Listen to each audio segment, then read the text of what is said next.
Hey there! Welcome to Infoblox Automation with Postman. My name is Glenn Gray. I'm an enterprise architect with over 20 years IT experience. Today I'm going to demonstrate how using REST APIs and Postman can make managing DNS, DHCP, and IP address provisioning a lot easier. Postman is an API platform that can be used to design, develop, deploy, and manage a customized automation solution. In this episode, I will demonstrate how to manage the Infoblox DDI Grid system via its REST API. I will set up a Postman environment and build a collection of API requests that will get data from an Infoblox DDI Grid system and display it in an easy-to-read spreadsheet format. Let's get started. I will open Postman, which I've installed locally without creating a Postman account.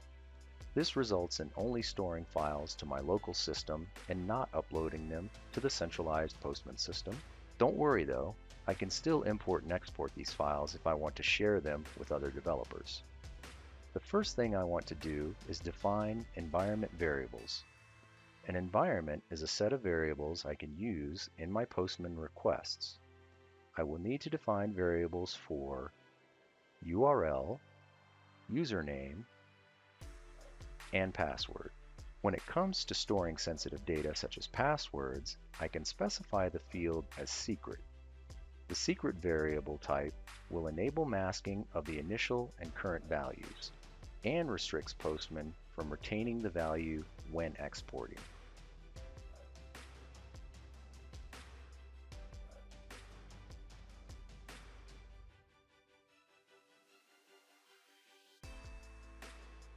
Global variables enable me to access data between requests, collections, environments, and test scripts.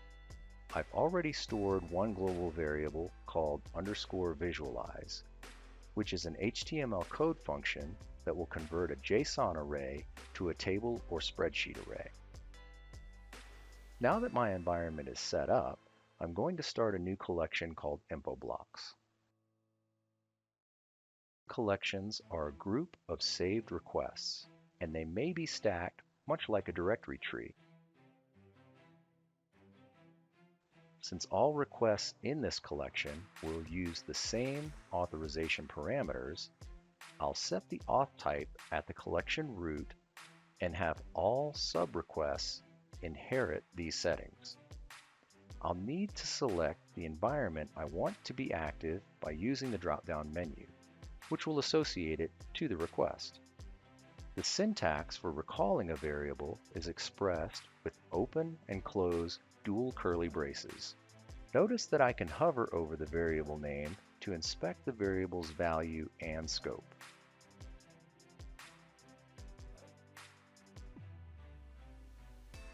In Postman, we can write test scripts to test API requests using JavaScript.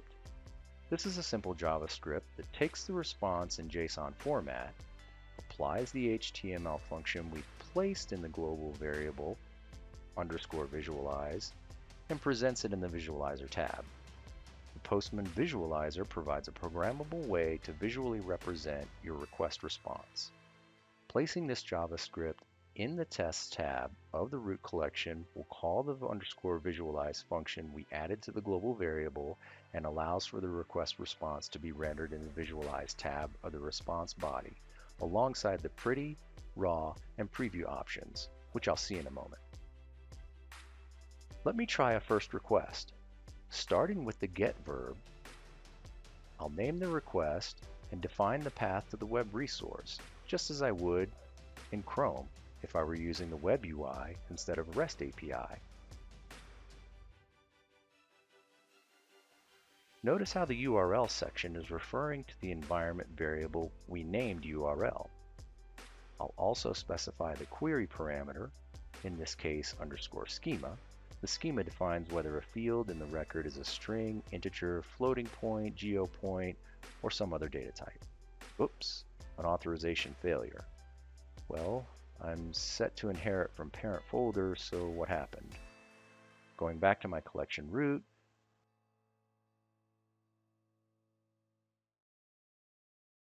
I see that I forgot to save the parameters.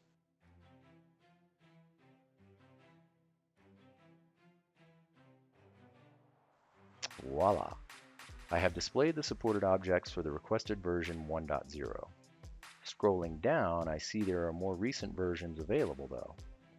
I want to use the latest version, so I will edit my environment variable named URL, where we stored the path for the Infoblox system, and update it. I can do this with the preview pane, or I can go directly to editing the environment variable.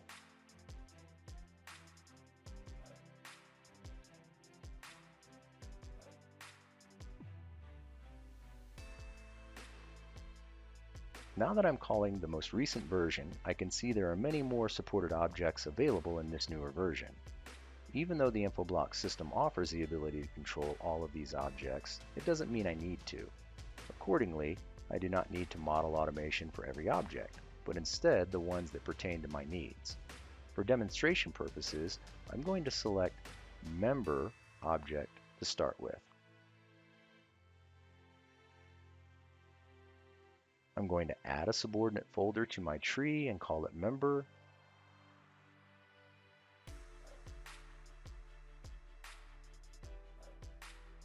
And then I will add a request.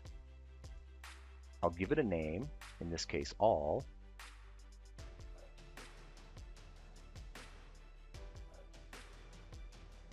And again define the URL path.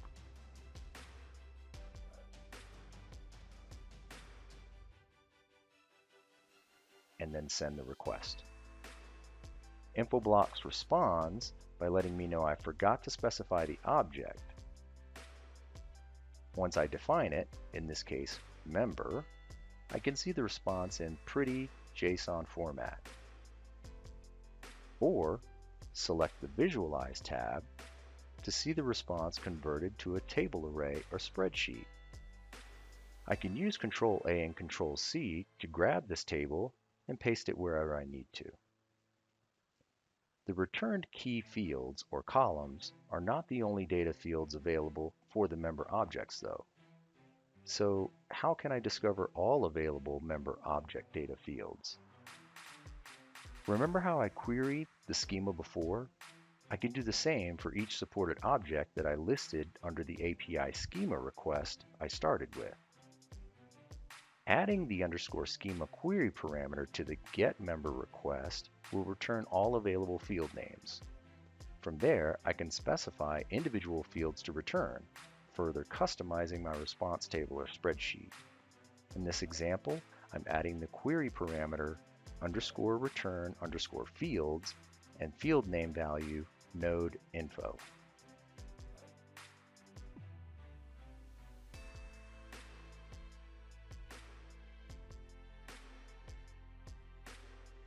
Let's inspect the table a little bit closer.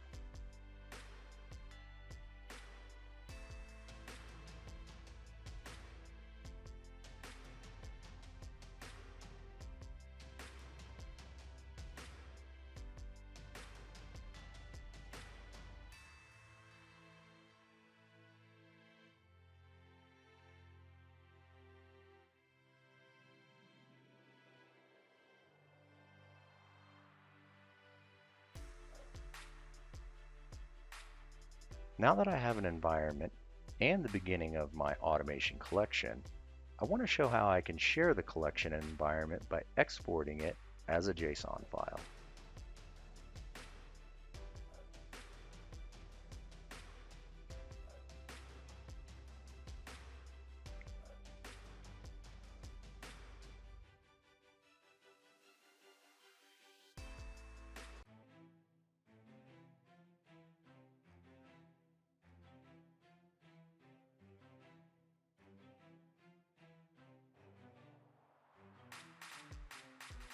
Likewise, I can import JSON files.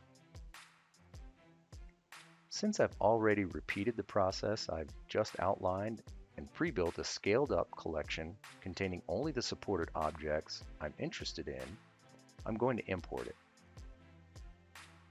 This way, you can see that by repeating these steps, I've grown the collection to meet the specific needs of my business or team.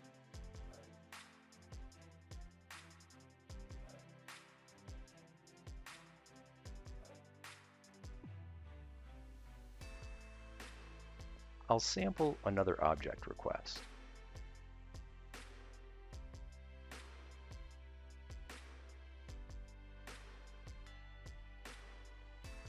Now that you've seen how simple it can be to get started with this powerful free tool, you can apply it within your own organization. That's all for this episode. Thanks for watching and stay tuned. I'll be back soon to demonstrate the create, update, and delete requests needed for a complete automation suite.